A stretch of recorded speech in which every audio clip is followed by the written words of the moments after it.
Alright, welcome to the fourth episode of learning C# for Unity game development. In this episode, we'll be covering Boolean operators. So think back to the second episode where we covered Booleans, and Boolean variables are just true or false, right? So sometimes, however, we'll want to compare variables. Like we'll want to see if one number is bigger than another number, or things like that. So let's go ahead and start off by declaring a new Boolean variable, and we can name it whatever. And let's go ahead and make a little check here. So put some parentheses up, and then we'll start off with the Boolean operator of less than. So let's check if 4 is less than 5. And then let's go ahead and print that out. And as we already know, 4 is indeed less than 5. So this should go ahead and print out true for us. There it is. Now, you can use some other operators. So let's go over them. So we have less than. So if the first number is less than the second number, and then we have greater than. So if the first number is greater than the second number. And then we also have less than or equal to. So the key difference between these two, between less than and equal to, is that the first one here will not return true if the numbers are equal. So there it is right there, it's false.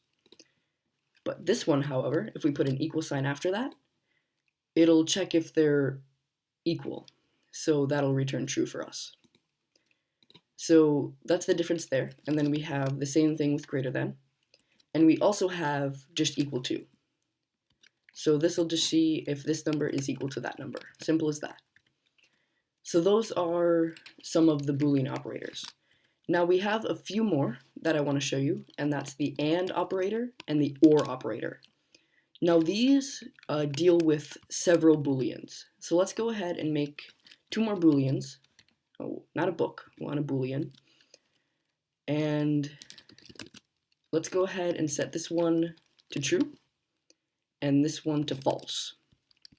Right, and then we'll make a third Boolean, and we're going to name it whatever.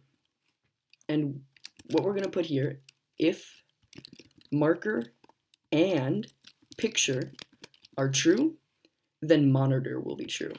So as we can see up here, marker is false, so it's going to mess up the whole thing and make monitor false. Oh, whoops, what'd I do there? Oh, okay. So just make sure to make these static. I'll explain what this means in a future episode. So make sure you got that keyword in front of these 2 variables. So let's go ahead and run that again. And as you can see, it's gonna be false now, right? So however, we have the OR operator, and this one's a bit more lax. So if either of these are true, then this one will be true. So let's go ahead and check that out. And as we can see, it's true. So yeah, those are just about all the Boolean operators. And note that you can do just pretty much an infinite amount of things here. Yeah. So these Boolean operators will be really useful in our next episode, which will cover if statements. And it does not get more useful than if statements. Trust me. All right, I'll see you then.